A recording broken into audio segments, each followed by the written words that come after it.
Assalamualaikum warahmatullahi ta'ala wabarakatuh. Alhamdulillahirabbil alamin wa bihi nasta'in wa ala umurid dunya waddin wassalatu wassalamu ala nabiyil mursalin sayyidina Muhammadin sallallahu alaihi wasallam, amma ba'd. Teman-teman yang semoga dirahmati oleh Allah Subhanahu wa taala, alhamdulillah pada kesempatan siang hari ini Al-Fakir kita bisa ditemukan pada kajian hadis arba'in yang ke-9 ini. Semoga Allah Subhanahu wa taala memberikan kita rahmat dan ampunannya dan memberikan kita dan memudahkan kita untuk memahami hadis-hadis yang telah Nabi Muhammad SAW ucapkan. Baiklah, sebelum kita mulai, persilahkan Al-Fakir membacakan hadis tersebut, hadisnya terlebih dahulu. Bismillahirrahmanirrahim. Al-haditsu tasi' an Abi Hurairah Abdurrahman bin Sakhrin radhiyallahu anhu qala sami'tu Rasulullah sallallahu alaihi wasallam yaqulu ma nahaitukum anhu fajtanibuhu wa ma amartukum bihi fa'tu minhu mastata'tum wa innama ahlakal ladzina min qablikum kasratu masailihim wa ikhtilafuhum ala anbiya'ihim. Rawahul Bukhari wa Muslim. Jadi hadis kali ini hadis yang bersumber dari Abi Hurairah, bapaknya Abi Hurairah. Siapakah? Yaitu Abdurrahman bin Sakhrin radhiyallahu anhu, semoga Allah Subhanahu wa taala meridhai beliau. Allah berkata, si Abdurrahman bin Sakhrin ini, sami'tu Rasulullah sallallahu alaihi wasallam, saya telah mendengar Rasulullah sallallahu alaihi wasallam yaqulu, bersabda, ma nahaitukum, apa-apa yang aku larang untuk kalian, anhu fajtanibuhu, maka jauhilah, wa ma amartukum bihi, dan apa-apa yang telah aku perintahkan untuk kalian, fa'tu minhu, maka lakukanlah, mastata'tum, semampu kalian. Hadirin rahimakumullah. Jadi hadis yang barusan Al-Fakir bacakan itu ialah hadis yang masih satu konsep dengan surat An-Nisa dengan ayat 80 yang berbunyi, "Wa may yuti'ir rasula faqad ata Allah wa man tawalla fama arsalnaka alaihim hafiz." Yang artinya, barang siapa yang mentaati Rasul maka sama saja dia telah mentaati Allah Subhanahu wa taala. Karena apa?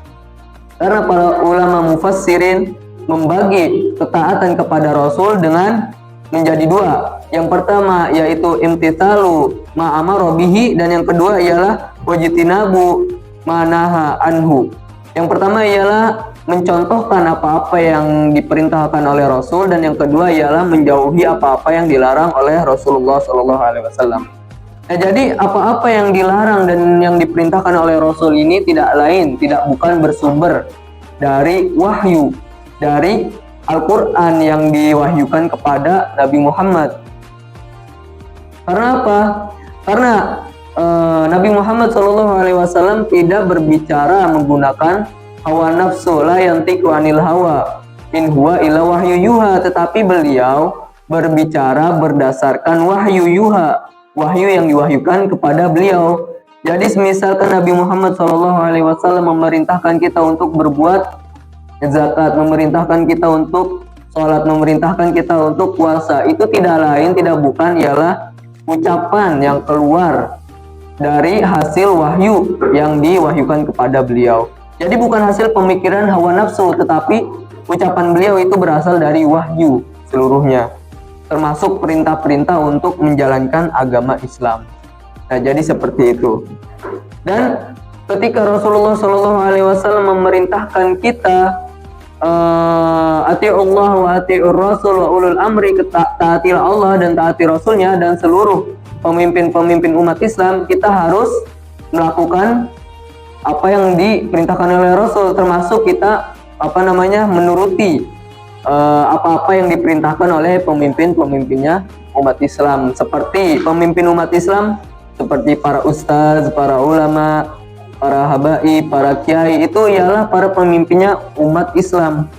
Jadi seperti itu. Kecuali para pemimpin umat Islam itu memerintahkan kita untuk berbuat kejelekan, memerintahkan kita untuk berbuat keburukan, memerintahkan kita untuk berbuat maksiat, karena la ta'atal makhluk fi ma'siyatil khaliq. Tidak ada ketaatan terhadap makhluk jika untuk bermaksiat kepada sang pencipta, sang khaliq. Jadi seperti itu. Nah, jadi hadirin teman-teman yang dirahmati Allah Subhanahu wa taala, hadis di sini menjelaskan apa-apa kita harus melakukan, apa-apa yang diperintahkan oleh Allah dan apa-apa yang dilarang oleh Allah Subhanahu wa taala. Jadi seperti itu. Jadi kita bisa mendapatkan pelajaran di sini kalau Rasulullah Shallallahu Alaihi Wasallam memerintahkan kita itu dengan kata mastata'tum, dengan semampu kalian. Jadi artinya apa? Kita harus melakukan perintah yang diperintahkan oleh Allah Subhanahu wa taala dengan semampu kita. Jadi tidak terlalu ada paksaan dari Rasulullah. Tetapi ketika Rasulullah Shallallahu Alaihi Wasallam memerintahkan kita untuk menjauhi larangan yang dilarang beliau, itu tidak ada kata mastata'tum, yang artinya apa? Kita harus sungguh-sungguh benar-benar menjauhi apa-apa yang dilarang oleh Rasulullah Shallallahu Alaihi Wasallam. Karena tidak lain tidak bukan larangan ataupun perintah tersebut itu berasal langsung dari wahyu, dan wahyu tersebut berasal dari Allah Subhanahu wa taala. Jadi seperti itu. Baiklah, kita lanjutkan. Fa'tu minhu mastata'tum fa innama, karena sesungguhnya ahlakal ladzina min qablikum, ahlaka telah hancur alladzina orang-orang yang min qablikum sebelum kalian, kasratu masailihim, karena mereka banyak pertanyaan, mukhtilafuhum ala anbiyaihim, dan mereka berselisih atas nabi-nabi mereka. Nah, jadi maksudnya apa?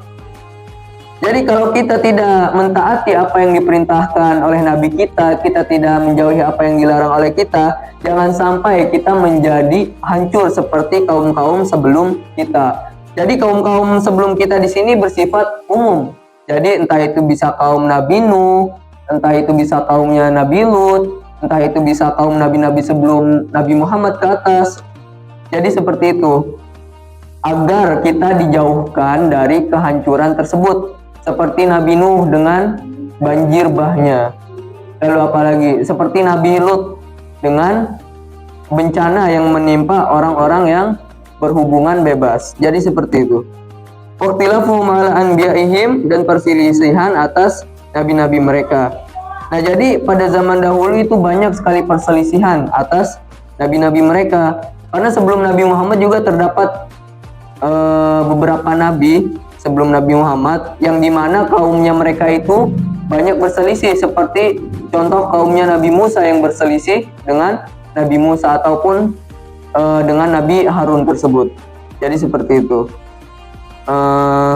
Rawahul Bukhari wa Muslim, hadis diriwayatkan oleh Imam Bukhari dan Imam Muslim. Teman-teman yang dirahmati oleh Allah Subhanahu wa taala, mungkin cukup sekian daripada penjelasan hadis Arba'in Nawawi yang ke-9 ini.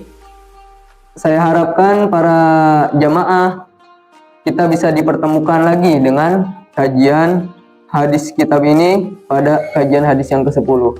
Semoga Allah Subhanahu wa taala merahmati kita semua dan kita dipertemukan kembali dengan pertemuan selanjutnya. Akhirul kalam. Assalamualaikum warahmatullahi wabarakatuh.